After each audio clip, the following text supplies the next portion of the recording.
Olá pessoal, direto de Montreal, às margens do rio Saint Laurent, aqui ao fundo, da casa da autora Leliane Camargos, que me recebeu de forma muito, muito hospitaleira e carinhosa, como sempre. Avec plaisir. Merci. A gente vai falar do livro dela, que está aqui no Kindle. Recomendo que vocês comprem. Deve ter cupom de desconto aí na descrição do vídeo e também na descrição do podcast. Do ver ao perder de vista, a psicanálise do olhar. Lili, primeiro, obrigado, muito obrigado por me receber, né, na sua casa. Menção especial ao Fábio também, meu xará, né, seu companheiro, seu parceiro, que também me recebeu com tanto carinho. Muito obrigado a vocês. Que isso. Segunda entrevista, né, em Montreal. A gente fez a entrevista com o Dominique Scarfoni juntos. Foi. Deixa o link, né? Vou deixar o link aqui na descrição também. Aqui, né? Aí mesmo. E agora com você, né? Uma honra. Tentei essa entrevista no Brasil várias vezes. Te enrolei? Me enrolou, agora não teve jeito. Vim a Montreal atrás dela. Gente, esse livro é muito, muito importante, né? Um tema fundamental. Quero ouvir a Lili sobre não só o livro, a pesquisa em si, né? Que foi orientada, aliás, pela professora Cassandra Pereira França, na UFMG, o programa de pós em psicologia do UFMG. Mas queria, lindíssima, perfeita orientadora. Nosso abraço aqui para Cassandra, né? Um carinho muito especial, porque eu acho que uma das professoras mais importantes, né, que a gente teve no PPG, pelo projeto. E ela banca, né, os desafios. De todos. Desde o início. Desde o início. Desde o início. Por mais, você pode ousar com a Cassandra, pode. Que ela te acolhe. Ela acolhe, ela dá conta, ela segura. É. Então, nosso abraço para Cassandra também. Lili, me conta um pouquinho, depois eu passo pelos capítulos, mas me conta primeiro o interesse do livro, né, assim, da pesquisa. O que te levou, além da questão pessoal, talvez para quem está te ouvindo, para quem, né, vai ver no YouTube também, saber um pouquinho da sua história e como que isso te conduz, né, ou não só isso, te conduz à pesquisa. Me conta um pouco. Obrigado. Que isso. Tudo começou, eu acho, assim, é difícil de marcar o ponto inicial, mas eu diria que já no início do meu contato com a psicanálise, de certa forma, sabe? Porque, assim, a psicologia, igual a gente já até conversou, né? Quando eu cheguei na faculdade, eu vi que era bem diversa, tinha várias linhas, né, teóricas, mas de imediato eu já me identifiquei com a psicanálise, assim. E lá no curso de psicanálise A, né, a gente já começa a ter um contato com a interpretação dos sonhos, que é um livro fundamental na teoria da psicanálise. E eu lembro desse pensamento já chegar até mim, assim, porque os exemplos dos sonhos que o Freud usa para falar da teoria psicanalítica, ou da interpretação dos sonhos, são sonhos visuais, né? Então aquilo ali eu lembro que passou pela minha cabeça esse pensamento, assim, tipo assim, interessante, mas se uma pessoa não enxergar, o que será que acontece? Ou se ela enxergar pouco, ou nada, ou nunca enxergou, se for cega de nascença, será que essa teoria funcionaria? Assim, mas foi uma coisa bem a passar. Bem mesmo, assim. Até porque a gente não lê o livro inteiro, né? A gente foca mais no capítulo 7, enfim. Então, ficou, assim, essas questões pra mim. E aí, quando eu fui fazer uma disciplina da técnica psicanalítica, eu acho que foi num estágio. Perfeito. Com a Ana Cecília. Eu comecei a atender também. E aí veio a questão do divã. A pensar sobre o divã, assim. Mas o divã, a ideia dele originária, né, pro Freud, seria até evitar um desconforto de ficar sendo visto pelos pacientes, né? Verdade. O dia inteiro. Se ver sendo visto. Se ver sendo visto e isso poder inserir questões nessa análise que não viria ao caso, não tinha a ver com o paciente às vezes, né? Assim, uma reação do Freud a uma fala, por exemplo. Perfeito. E aí a questão veio de novo, mas uma pessoa que, assim, com baixa visão, né, que eu acho que é uma coisa que eu deixo bem claro no livro e, assim, eu posso até já esclarecer para os ouvintes. Eu tenho uma doença na retina, assim, degenerativa, então eu já enxergo muito pouco desde criança, que é progressiva. Então, o divã para mim também, nesse aspecto de não ver o paciente, não tinha efeito, mas eu continuava sendo vista Perfeito. pelo paciente sem vê-lo. Tá. E aí a questão veio, pá, e aí? O que muda? Muda Sim. alguma coisa? Não muda? Perfeito. E tal. E aí eu já tinha em mente, assim, fazer o mestrado, Tá. já tinha essa intenção. E junto com essa questão que eu acho que realmente potencializou o meu interesse de estudo, assim, porque eu também fui percebendo que eram questões que não eram tocadas, assim. Eu até nem me imaginava trabalhando esse tipo de coisa, não, sabe? Porque eu pensava em outras problemáticas também. Sim. Mas como eu via que, assim, por conta da minha experiência, eu tinha muita coisa pra falar, Perfeito. simplesmente porque eu não enxergava e eu pensava sobre isso, sempre eram coisas que me mobilizavam e as pessoas ao meu redor, enfim, várias implicações e desdobramentos. Sim. Eu via que isso acabava que era uma coisa importante, assim, e que traria um conhecimento que poderia contribuir de alguma forma, assim. Então, me mobilizava e eu fui percebendo que era importante, assim, sabe? E aí foi daí que começou mesmo. E aí eu já fechei o projeto, incluindo inclusive a pulsão escópica. Tá. Que aí depois virou uma parte fundamental, assim. Que é o capítulo 2. O capítulo 2, depois foi Perfeito. alvo de outros trabalhos também já depois do livro. Que é a especialização, especificamente, não é? É, a pulsão escópica? Tá. Teve também alguns artigos, alguns trabalhos, assim, que eu já trabalhei essa. Ótimo. Então a história do livro, na verdade, foi o resultado do mestrado, né? Sim. Então eu acho que é isso. Eu acho que as questões, elas foram vindo ao longo do estudo, sabe? Perfeito. Como que a psicologia te marcou também, né? Tipo, o que é o psicanalista que não tá vendo, sendo que, em especial, a teoria dos sonhos coloca o visível, né, no centro da coisa, assim, o tempo inteiro, né? É o sonho visível, é o sonho das imagens. A representação é quase sinônimo de imagem. Imagem visual. Não imagem acústica. Isso, exato. Perfeito. Então acaba que virou um sinônimo. Isso. De forma generalizada, assim, por mais que às vezes nem era mencionado mais, assim, no Freud e em outros autores. Sim. Imagem visual. Nem falava mais o visual, a imagem é imagem. Perfeito. Né? E aí por trás disso vem a questão, mas como que uma pessoa cega sonha? Essa é a questão do livro, gente, assim, né? Isso que move. Como é que o cego sonha? Eu já ouvi essa pergunta diversas vezes. Olha só. E aí? E aí? Fala pra gente. Essa pergunta, ela é muito interessante. Vou enrolar um pouco pra responder, você vai entender. Perfeito. Porque eu parti primeiro da questão, por que as pessoas perguntam isso? Né? Sim. Você sonha com imagens visuais. Perfeito. Você? Sim. Qual que é o principal estímulo perceptivo? Visual. Então, é tão forte, é tão presente, que acaba sendo confundido com o próprio sonho. Perfeito. Tipo, sonhar é ver imagens visuais, Isso. ver coisas. Ver coisas, exatamente. Né? Então, aí vem a pergunta, mas se não tem, então você não vai sonhar. Isso. Não tem jeito. De nascença, por exemplo. Isso. Né? Não tem sonho acústico, não tem sonho tátil. Não tem sonho. Não tem sonho. Não tem sonho. Cego sonha. Sim. Cego sonha. Aí que eu te contei que, né, a gente já conversou um pouco sobre isso, assim, que a Rede Globo, super interessante. Sim. Então cego sonha, me conta.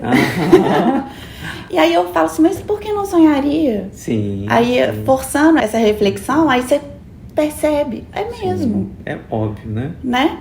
Porque já entrando mais assim na própria teoria do Freud, a representabilidade em imagens visuais faz parte muito, é um dos elementos importantes da teoria dos sonhos, né? Mas ele restringiu as imagens visuais. Perfeito. Então, uma pessoa que não enxerga ou nunca enxergou, ela não tem como criar essa memória. Tipo assim, o material do sonho, né? Que seriam as lembranças mnemênicas, obviamente. Não tem como você sonhar com uma coisa que você não... Uma percepção que você não vivenciou. Perfeito. Não tem como ser criado, por mais que, vamos dizer, o desejo inconsciente tenha a ver com enxergar. Não vai ser vendo imagens visuais que uma pessoa cega vai realizar esse desejo. Perfeito. Exato. Realizar Porque... no sentido de percebê-lo ou vivenciá-lo. Perfeito. Eu acho que é até um preconceito capacitista, né? Meio ingênuo, meio estúpido, do sujeito que imagina que a realização de desejo básica do sonho dos cegos é: eu estou vendo. Eu estou vendo imagens quando eu sonho. Um grande parênteses da nossa sociedade é achar que todo mundo que não enxerga quer enxergar. Quer ver. E isso é um desejo, assim, inerente a todo mundo que não vê. É isso. E que deixar de ver é a pior coisa que pode acontecer. Total. Dos sentidos que você pode perder. Assim. Isso também é muito comum. Muito. Os filmes, a gente vê isso repetidamente. Total. Parênteses dentro do parênteses, uma coisa que a Lili me fala brincando, mas que eu tenho um fundo de verdade. É preciso pensar no Jesus capacitista. Polêmica. Polêmica, foi mal, pessoal. Mas é isso. Por que essa pressa em fazer ver aquele que não enxerga, né? E não, por exemplo, criar... Isso seria um milagre verdadeiro. Criar um mundo acessível para aqueles que não veem, para os que não andam, né? Por que tem que andar, levantar e andar? O paralítico tem que... Então, assim, tem uma força, claro, né? A narrativa da gente entende, né? A beleza do mito cristão de salvar o outro, mas tem uma franja capacitista nisso, assim, de que é sempre ruim, teria que desfazer, no fundo, o seu sonho é estar vendo, né? E quando você sonha à noite... certamente, né? Você vai realizar esse desejo, porque é claro que você tem esse desejo. É claro que você tem esse desejo. É universal. É universal. Perfeito. É dado. É um dado irrecusável. Muito bom. E o primeiro capítulo, você tenta desfazer um pouco isso já, assim, né? Você faz a leitura do capítulo 7, principalmente... mostrando, né, a prevalência do visual, né, da imagem visual, como que o Freud trabalha isso, não é isso? Então, sim. O que eu faço assim, nesse capítulo? Ele é bem detalhado. Tá. Eu esmiuço cada detalhe, cada partezinha do livro inteiro. Perfeito. Não só o capítulo 7, com a apresentação do aparelho psíquico também. Ok. Depois a gente vai falar um pouco do aparelho psíquico, mas enfim. Então, assim, quando o Freud usa os conceitos para a formação dos sonhos, né? Desde os pensamentos, elaboração secundária, censura, deslocamento, condensação. Perfeito. Pensamentos latentes. Os pensamentos latentes. Então, tudo isso eu vou em um por um. Tá. Um por um. E o que é a condensação? Aí eu explico. Condensação é tananana. O Freud usou o quê? Imagens visuais. Por exemplo, o clássico. Vamos detalhar isso um pouco, que eu acho que é bem interessante. Pessoas múltiplas, né? Uma pessoa que representa várias. Aí ele fala a barba do pai, com a feição, com a roupa que eu vi, com a cor, com não sei o que, a imagem lá, o sonho da injeção de imã que eu vi, a garganta. Perfeito. Então ele usa exemplos visuais. Então o meu trabalho é sempre assim, eu pego como que o Freud construiu, aí eu vou e falo, tá, e se não tiver? Aí eu pego exemplos de percepções não visuais, de sonhos de pessoas com as quais eu conversei, várias pessoas, exemplos, assim, vou mostrar, não, então tem outro jeito. A condensação auditiva. Isso. Por exemplo, uma pessoa representa várias como? Por exemplo, eu tô conversando com você. Sim. De repente, você vira outra pessoa. Sim, com outra voz. Isso. Ou eu escuto o seu passo, mas é de outra pessoa que eu conheço. Tá. Perfeito. Entendeu? Por exemplo. Perfeito. O perfume. Mas tava com o perfume de outra pessoa. Perfeito. Era o fulano, mas com o perfume de Y. Resolvido. Perfeito. Entendeu? Ou seja, representações olfativas, auditivas, táteis. Porque assim, toda a minha pesquisa, eu ficava assim, eu lia as notas de rodapé, lia tudo e ficava procurando assim, gente, será que eu vou achar? Fala, eu ficava torcendo pro Freud, sabe? Fala, não por tem, favor, né? dá um exemplinho. E não tem. E não tinha. Aí eu falei, não, mas quem sou eu pra questionar Freud? Aí eu falei, não, calma aí. Sim.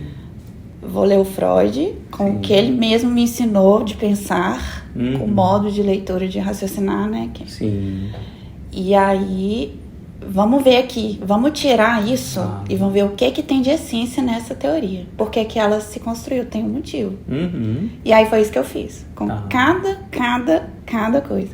E os autores que eu li também, todos. Pontalis incluído. Pontalis incluído. Que é muito importante, né? Do ver ao perder de vista. Não, o dele é só perder de vista. O dele é só perder de vista. Isso, o do ver, a inclusão da Lili. Ele também não menciona. Tá. Então, por um lado, eu ficava assim, ansiosa, querendo encontrar esses exemplos, mas por outro também eu pensava assim, não, então minha pesquisa é relevante. Óbvio. Então era um misto, assim, sabe? E assim eu fui fazendo, parte por parte. E aí, impressionantemente, até em conceitos que, assim, aparentemente a gente pode pensar que não tem nada a ver com percepção visual, aparecia. Por exemplo? A censura. Acho que eu lembro desse exemplo claramente, assim. Ótimo.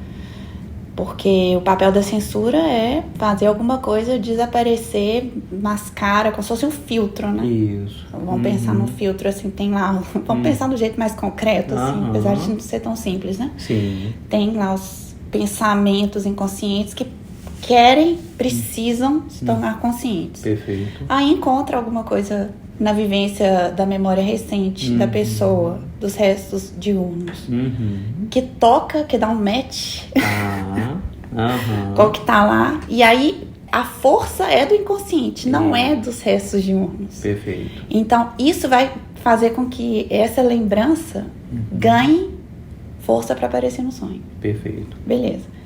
E aí o Freud me dá um exemplo de coisas mais nítidas, vívidas no sonho. Querendo dizer assim, se aparentemente é uma coisa banal, mas ela estava tão nítida, a cor, que mostra assim, ali teve alguma coisa da censura, que tá querendo me esconder alguma coisa. Ficou visível demais.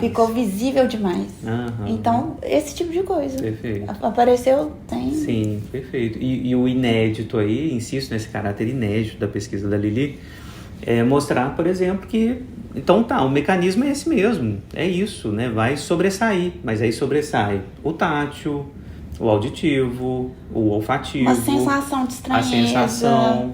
Por que essa coisa apareceu ali? Não era pra estar. Uma coisa deslocada, né? Isso, o estranho familiar, O estranho familiar. Perfeito. O único exemplo de sonhos não visuais que o Freud deu no livro todo, assim, eram sonhos da ordem das ideias. Não sei se você lembra desses sonhos. Que são sonhos filosóficos, tipo. É porque aí entra um pouco na ideia do aparelho psíquico, que aí ele parte falando também bem por alto, assim, né?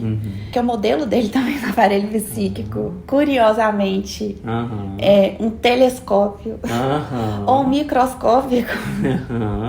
São as lentes, né? São as lentes. Então, são aparelhos ópticos que ele tenta exemplificar o aparelho psíquico, né?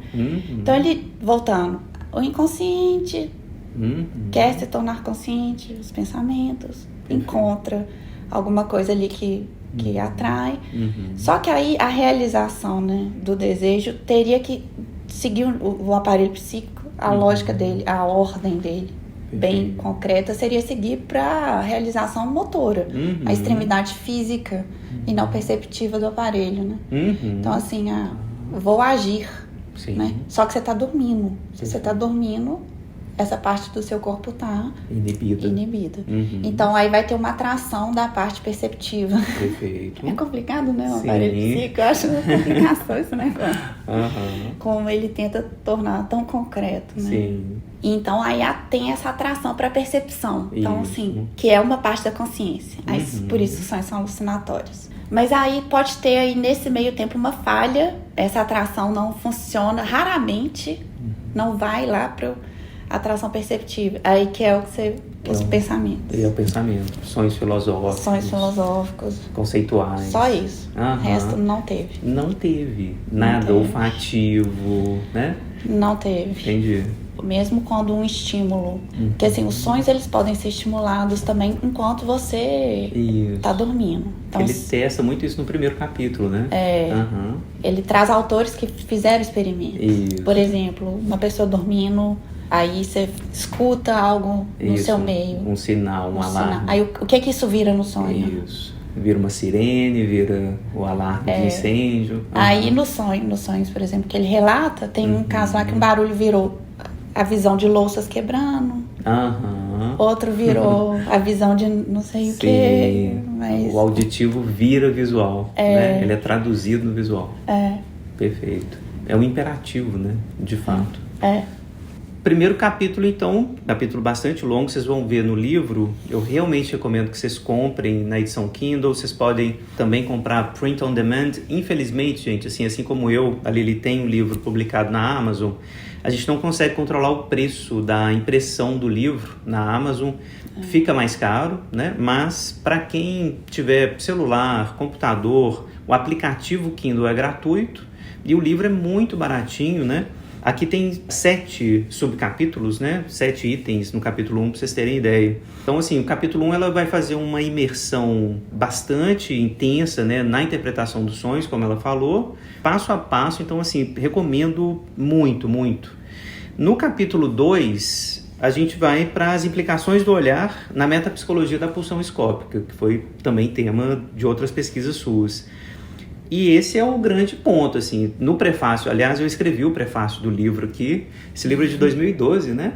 Pesquisa, você terminou a pesquisa em 2010? 2008? Acho que foi 8. 2008, pesquisa, já tem. Terminou em 2008, já temos 14 anos de pesquisa, né? Já tá aí e tá atual, gente, juro, tem que ler. Vocês conhecem alguma coisa, algum texto, algum artigo de psicanálise com cegos? Sonhos de cegos, psicanalistas cegos? Quantos psicanalistas cegos vocês conhecem? Né? Então, assim, é muito atual, é muito importante, leiam. No capítulo 2, a pulsão escópica, que, eu ia dizer, é o ponto que interessa, né? Me interessou muito, me convocou muito, né? Que é o ponto laplanchiano, né? O Laplanche entra aqui um pouco, né? Salva, né? Explica para o ouvinte como que é isso, como é que se dá. Vamos ter que lembrar um pouco aqui o Pulsão e seus destinos, o texto de 1915, para vocês entenderem o problema que o Freud criou, assim. Total. Que aí eu também li com essa mesma ânsia minha de encontrar, assim, gente, não é possível, Freud. Por que ele não viu? Por que ele não viu? Isso. Enfim, a pulsão escópica, que é a pulsão que tem a ver com prazer em ver e ser visto, o prazer, o desejo, né? O Freud usa ela como modelo. E como que ele fala que começa? Na primeira fase do desenvolvimento da função escópica, o bebê vê o outro, um objeto externo a ele, ou seja, uma fase ativa. Sim. E segundo momento, ele vê uma parte do próprio corpo, e aí vai ter o prazer e o desejo, enfim, tudo é relacionado a uma parte do que ele está vendo nele mesmo. Perfeito. E aí entra na próxima fase, porque as pulsões elas podem serem revertidas ou mudarem de atividade para passividade, que é a reversão, troca de objeto e reversão, né, nesse caso. Contra a finalidade. Isso. E aí, então, o bebê passa a ter prazer em ser visto pelo outro. Perfeito. Eu acho que já tá claro o problema, né? Isso. Vamos começar do básico. Sim. E se o bebê não enxerga? E se ele... Quebrou a pulsão escópica? Não vai ter pulsão escópica? Não vai ter pulsão escópica? Outra parte do problema. Ninguém nasce sabendo ver. Perfeito. Ninguém. Nem biologicamente. Nem biologicamente, né? Não. É aprendido. É aprendido os mínimos detalhes. Só que a gente não tem consciência disso. Perfeito. De que a gente aprende a entender profundidade, aprende a entender o formato das coisas e entender o que essas coisas são. Perfeito. É aprendido. Aprende a entender que uma coisa está longe, está perto, que é um buraco. Isso são coisas aprendidas. Perfeito. Na experiência. E aí foi aí que eu lanço mão do Oliver Sacks, o neurologista. Eu precisei de estudar o desenvolvimento mesmo da visão. E aí eu pego o artigo dele, clássico, Ver e Não Ver, que até virou filme à primeira vista. Legal. Lembra do... É muito bom. Que aí ele conta pra gente também como... Porque, vou ter que fazer o parênteses do Oliver Sacks, né? Ele pega um caso de um paciente que enxergou pequeno, perdeu a visão por 45 anos, Sim. fez uma cirurgia, voltou a chegar, parênteses, pelo desejo da noiva, que queria que a primeira visão dele fosse o casamento, né? E aí chega o paciente pro Oliver Sacks, o Virgil, Sim.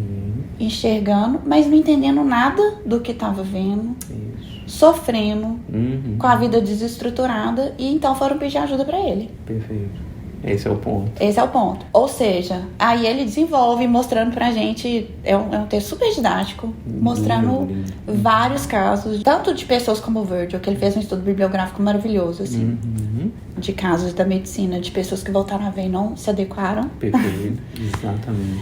E por outro lado, como que a visão é algo aprendido. Perfeito. Ou seja, voltando lá pra pulsão escópica, temos um problema muito complicado. Sim.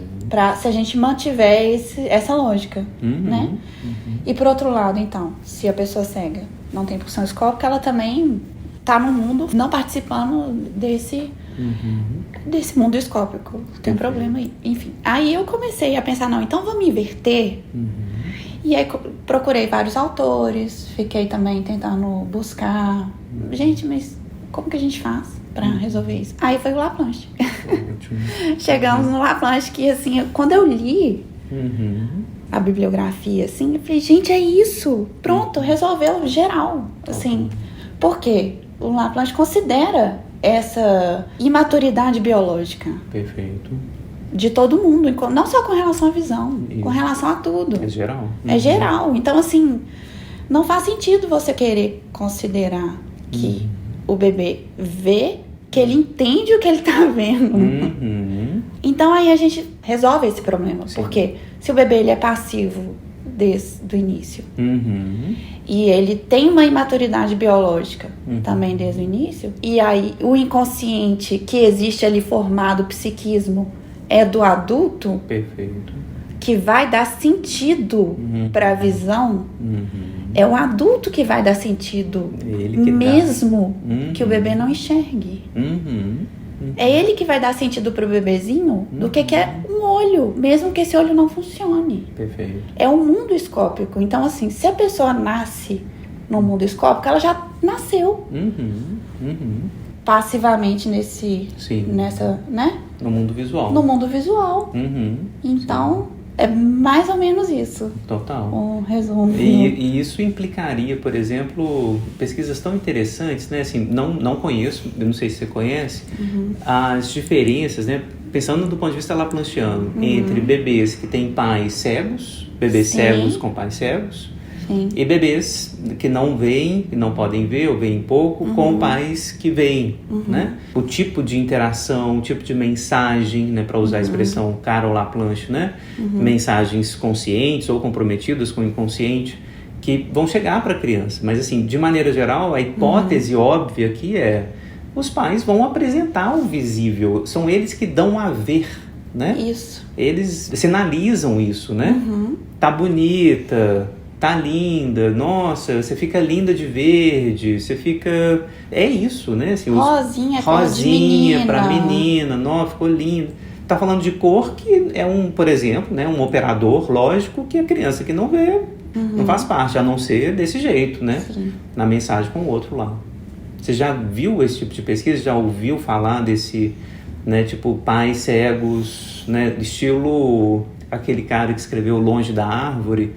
Eu não sei se o Tom Solomon, eu acho que é Andrew Solomon, né? Andrew Solomon. Eu acho que é dele. É dele, né? Se ele, não sei se tem algum capítulo lá sobre isso. Acho que não, né? Não, ele analisa as identidades horizontais, vários grupos de pessoas longe da árvore, inclusive surdos. Surdo mudo. Mas cego não. Cegos não. Isso. Entendeu? Esse tipo de pesquisa, né?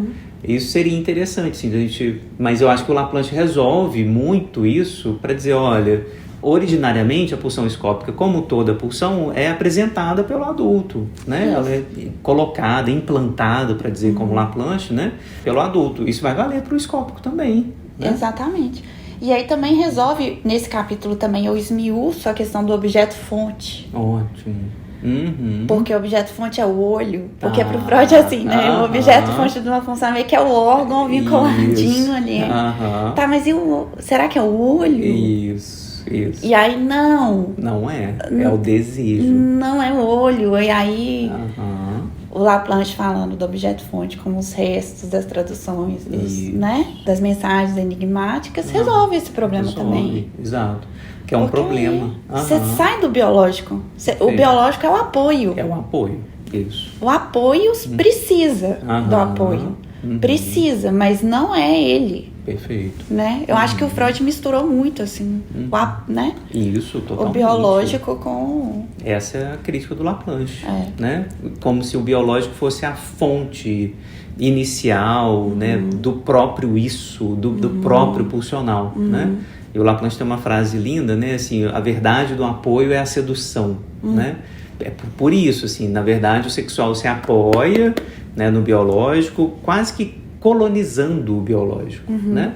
E no exemplo do olho, eu acho que é o mais engraçado que ele fala, né? Porque assim, o Freud ele reconhece o problema. Porque ele fala, bom, na pulsão genital fica claro, o órgão tá lá, ele é excitado. Bem concreto, né? É concreto, ele se entumece, né? Um olho entumecido não faz sentido, né? A gente ficar de olho gordo, né? Literalmente olho gordo, né? Boa. Não dá pra imaginar o ouvido, né? Um ouvido gordo, entumecido de prazer, né? Não faz sentido, né? Então não é exatamente o biológico a fonte, é como o sexual coloniza o biológico. Isso.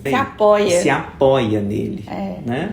E no olho tem a ver com isso, né? Esse tipo de mensagem que vem do adulto né? E aí eu começo a discutir isso, assim, basicamente, se você pensar, então, se fosse considerar um objeto até fonte, o olho, tinha que ser o olho do adulto. O olho do adulto, perfeito. Essa é a fonte. É a fonte. Isso. Não é o corpo da pessoa. É o que o adulto vê. Isso. O que ele deseja ver, né? E o que ele deseja que a criança veja. Veja, isso. Perfeito. O que ele quer que ela veja. O que ela... E aí também é nesse capítulo que eu começo também a desenvolver mais profundamente as definições, porque chegou um ponto que eu precisei falar assim, o que é olhar, enxergar, ver? Ótimo. Porque, primeiro, os verbos relacionados a enxergar e ver, a gente usa o tempo todo com relação a todos os sentidos, né? Você tá vendo que é o que você fez? Sim, no sentido de entender, compreender. Isso, você tá enxergando tal problema? Você viu esse cheiro? Sim. A gente sempre usa os verbos relacionados à visão, né? Perfeito. E aí eu falei, não, eu tive que criar uma distinção, assim. Então eu comecei a colocar, assim, tipo, ver, até para facilitar a minha explicação, né? O ver como algo relacionado mesmo ao olho, ao enxergar do olho, né? O olhar como o jeito como você se conecta ao mundo, percebe o mundo de forma ampliada. Não só pelo olho, mas por todos os outros sentidos. E aí o olhar do inconsciente. E o olhar do inconsciente. Que aí eu não falei ver, virou olhar do inconsciente pra mim, olhar e ver. Então assim, ver, olhar mais algo amplo e olhar do inconsciente. Então aí eu usei muito boa. Essas definições para poder facilitar a explicação, porque era toda hora ver, olhar, enxergar para tudo quanto é lado. Total. Essas lições são importantes. Em português a gente tem pelo menos esses 3 verbos, né? Ver, olhar e enxergar. E você coloca o ver, então, como essa base biológica, né? Quase que base mesmo, né? Ali, no suposto campo autoconservativo, praticamente, né? Quase ali. Quase ali, nunca é só ali. Nunca é só ali, né? E o olhar, essa contaminação sexual, né? Do ver aí, né? Contaminado, né? Pelo olhar já do outro. E o olhar do inconsciente. E sobre esse olhar do inconsciente, o que você fala? O que é exatamente isso? Esse terceiro campo? Seria, por exemplo, assim, uma pessoa que não enxerga, ela não vê. Ela olha... No sentido de perceber o mundo... É porque o olhar ainda não está vinculado aos desejos. É o olhar da pulsão escópica. Que é o olhar do inconsciente que eu chamei, entendeu? Então, perfeito. É como se fosse isso, assim, o olhar vinculado à pulsão escópica. Perfeito. Entendeu? Sim. Então, assim, é porque, na prática, quem não enxerga, olha as coisas... Por conta desse problema mesmo da nossa língua, igual eu falei. Com todos os outros sentidos. Então, assim, perfeito. De repente, você não tá vendo isso? Não. De fato, ver, não. Mas eu acabo olhando, me conectando ao mundo por todos os outros sentidos. Perfeito. Agora, quando a gente vai falar da pulsão, Uhum. aí o olhar do inconsciente, é nesse sentido. Perfeito. Entendeu? Uhum. É como se as pessoas que não veem biologicamente Elas... olhassem Isso. e de fato participassem do campo do olhar. Isso. Né? Porque elas estão inseridas no mundo escópico. Escópico. Funcional e escópico. Exatamente. Cuja prioridade, primazia, quase ditadura é do escópico. É do escópico. É do escópico, é do Isso. olhar. Uhum. Isso. Perfeito.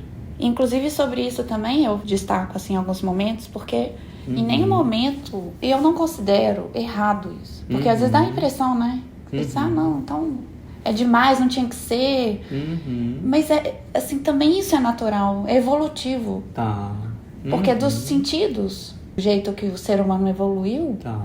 a visão é o mais prático. Né? É o que te dá mais informação, é o que resolve a questão. Então, por exemplo, se você chega num ambiente, se você consegue ver, você já vê ele inteiro. Agora, tenta identificar como é um ambiente Sim. sem a visão. O que você vai ter que coletar de informação ali? Total. O tamanho, qual que é o tamanho de onde você tá, o que tem lá dentro. É perigoso, não é? Sim. Entendeu? Então, assim, qual o tamanho desse prédio? Pensa nisso. Sim, total.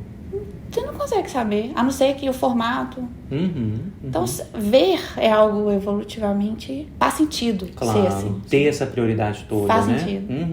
Mas ela traz implicações. Isso. Esse é o meu ponto. Tá, perfeito. E quais são essas implicações? E esse excesso pode atrapalhar, que é o que eu acho que é, né, no fundo, o que eu digo no meu livro todo e em outros trabalhos. Isso às vezes te cega. Porque você acredita demais no que você tá vendo. E aí você deixa de falar do que tá por trás da sua teoria. Você tá falando uma coisa, entendeu? Só o visível. Só o visível. O que, aliás, foi uma advertência na história da filosofia como um todo, né? Tipo assim, cuidado com o que você tá vendo. Né? Desde o Platão a gente tá tendo essa advertência, né? E eu acho que do ponto de vista psicanalítico também isso deveria ter sido levado em conta, né? Tipo, o visível engana, o visível seduz, né? Ele seduz demais, né? Para coisas que talvez estejam em outro lugar, né? Assim, é outra coisa, né? Pensando mesmo todo o campo do sensível, né? Que vem bem antes, né? Do visível, né? A sensação do corpo, né? As excitações no corpo, né? O auditivo, o olfativo, enfim. Tudo isso que vem antes também, né? Então, acho que esse é um ponto super importante. Só para terminar um pouquinho sobre o capítulo 2, né? São 3 pontos. Do olho ao desejo no olhar. Depois, a sedução a ver. E o terceiro subitem, né? O desejo cega e faz ver, não ver, para ser visto. Né? Eu acho que o ponto aqui central, né? Eu acho que é bem central mesmo no livro, é essa ideia de sedução a ver, né? Assim, o adulto convoca a criança para isso também. Isso. E no final, eu retomo essa dimensão mortífera do enxergar. Ótimo. Sabe? Como que é isso? Como que é isso? Eu mencionei aqui os casos do Oliver Sacks. De pessoas que não se adaptaram a ver. Sim. Ao voltar a enxergar.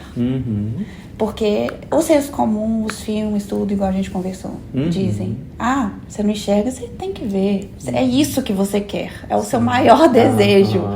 É isso que os médicos acham, inclusive, né? Os oftalmologistas sempre, né? Eu preciso curar esse olho. Sim. É isso, se eu não fizer isso, eu fracassei, né? E o Oliver Sacks, ele conta vários casos dessa inadequação, inclusive de pessoas que chegaram a morrer, a se matarem, entendeu? Por uma, assim, pro Virgil voltar a ver foi horrível. Perfeito. O caso clínico.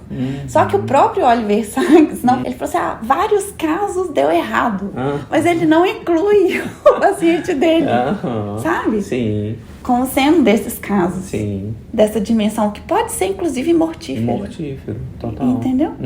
De você obrigar alguém a se adequar a uma percepção que ela não estava preparada para isso. Muito importante, muito. Sabe? Mais uma vez, né, a leitura do mito tem que ser lido, né, com muita cautela, muita prudência. Não é tão simples assim, né?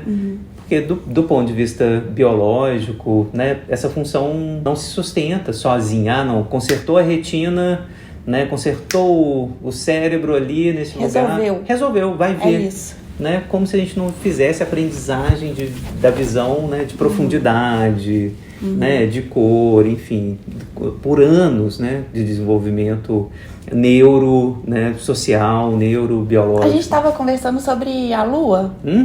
Perfeito. Não foi? Exatamente. Conta essa. Tem um podcast que eu estou ouvindo, achei genial, vou colocar o link, 20 mil léguas, conta a história do Galileu, e na época o visível da Lua era branquinha como Virgem Maria. Então as pessoas viam a Lua virginal, branca, sem impurezas. É engraçado que hoje, quando a gente olha, né, para o astro, a gente vê aquelas marcas e já interpreta. Montanhas, crateras, a gente vê que ela é impura, num certo sentido. Mas antes de Galileu, as pessoas não viam, apesar da mesma Lua estar lá em cima, né, com aquelas marcas. Mas a imagem dela era absolutamente pura e cristalina, né? Foi um dos motivos, aliás, que o Galileu foi rechaçado pela igreja, mais um problema, né? Então, esse é um ótimo exemplo, aliás, né? Assim, de que o visível não é o que está lá, mas é o que é apresentado pelo adulto antes. Se o adulto disse, você vai ver aquilo ali como purinho, branquinho, virginal, a criança, né? E a humanidade toda vai ver aquilo daquele jeito. E é difícil dizer, o rei está nu. Né? E de fato, né, quebrar esse campo do visível, né? Desse olhar, apresentar alguma coisa do olhar para quebrar algo, né, desse campo do ver, né? Lili, finalmente, capítulo 3, algumas considerações sobre a psicanálise do olhar, no qual esse capítulo você vai falar um pouquinho do divã, a gente já comentou um pouco, né? E vai comentar o Édipo, o Homem de Areia, a Cegueira Branca, que é o Saramago, né? Você vai pegar um pouquinho. Fala um pouquinho desse capítulo, como é que é essa psicanálise do olhar. Tá. Então, ele trata de vários temas, assim, rapidinho. O que eu foco bastante é a parte do divã, né? Que até de onde, assim, vamos dizer, o ponto de partida da pesquisa. E aí, assim, a conclusão, né, resumindo, o divã realmente é um instrumento que retira a percepção visual, assim, do outro, da cena analítica, né? Se uma pessoa não enxerga, o analista não enxerga, o paciente ir pro divã é ótimo. Sim. Porque aí é como se, assim, no sentido desse alívio, se a gente pensar nesse alívio que o Freud sentia, né? Perfeito. Aí, nesse caso, equilibra as coisas no sentido de ninguém tá vendo, um não tá vendo o outro mais. Se o paciente não enxerga, aí você pode pensar, não precisa do divã. Ele tá no divã desde o início. Se o ponto é o visual, isso, né? é o analista ser visto, né? Se o ponto é esse. É esse. E não é. E não é. E não é. Perfeito. Porque ele não vê o analista, mas o analista vê ele. E aí? Perfeito. Cada caso é um caso, a gente sabe, né? Que não tem como generalizar, mas assim, isso aí você também elimina. Perfeito. Né? Então também equilibra nesse sentido. Essa coisa da percepção visual. Aliás, nem equilibra. Nesse caso, porque se a pessoa tá mais acostumada é natural desenvolver, ter uma migração neuronal, assim, um treinamento dos outros sentidos, se você não enxerga. Claro. Fica mais aguçado. Não é superpoder, gente. Só fica mais aguçado. Fica mais treinado. Mas né? é exatamente. Então, migração não é isso, funciona. Realmente acontece. Sim, Darwin dava certo. Então, o paciente tem a percepção mais aguçada da audição, de tudo, do ambiente com relação ao analista. Perfeito, perfeito. É isso, assim. Maravilha. E essa história do Édipo e a castração, né? Enquanto a perda da visão, a cegueira como metáfora da castração, isso não é muito capacitista por parte da psicanálise, não, assim, porque eu acho que tem essa coisa exagerada, né, de perder o olho, castração. Acabou. Né? Acabou, exatamente, isso. Né? O Édipo, pra se punir, o que ele fez? Pune e tira o olho. A maior das punições. O que ele escolheu fazer? Isso, ele se cegou. Ele não furou os ouvidos, isso. Né? Ele furou o olho. É pior do que morrer. É pior que morrer. Ele não cortou a língua, isso. né? Ele podia ter... Ele não cortou o pênis. Não cortou o próprio pênis, exatamente. Né? Por onde ele pecou. Por onde ele pecou. Exatamente. E E aí? Como interpretar? Pois é. Aí eu questiono isso, assim, essa correlação. Que aí ela se apresenta, as referências, se apresenta também em sonhos, né? E aí eu acho que tá conectado a tudo isso que a gente tá falando, assim, da potência do visual no nosso mundo. Ótimo. É pulsional. É pulsional. É porque é muito mesmo. É o esforço escópico do adulto, ou do mundo, né? Assim, da humanidade, dando primazia ao olhar. Né? E a gente vê desdobramentos disso hoje nas questões relacionadas, por exemplo, a evitar. A gente pode desdobrar em várias coisas. O envelhecimento. Perfeito. Porque quando você faz uma plástica, faz um procedimento no seu rosto, o que ali que você tá fazendo? Você tá mudando, é só visual, é imagem, o que as pessoas vão te ver. O estético visual. Não tem nenhuma função adaptativa, de fato. Você só tá, por exemplo. É um ótimo exemplo. Quanto que a gente é massacrado, em especial as mulheres, óbvio, né? Assim, da visualidade do corpo, né? Se tá gordo, se não tá, se tá, né? Enfim, é impressionante, assim, o cabelo, né? Como a gente é cobrado por isso. O tempo todo. O tempo inteiro. Então, eu pincelo essas questões, eu acabo que algumas delas eu desenvolvi mais em outros trabalhos, por exemplo, com relação à censura e o livro do Saramago, que eu amo, o Ensaio sobre a Cegueira. Perfeito. Porque, para dar uma pincelada também. Se você reparar, primeiro, vou dar um passo atrás, o Saramago sacou como que a percepção visual é o sentido que estrutura, se for falar dos sentidos, a sociedade. Porque assim, você pode tirar qualquer outro sentido, mas tira a visão, o que acontece? Destrói. Caos.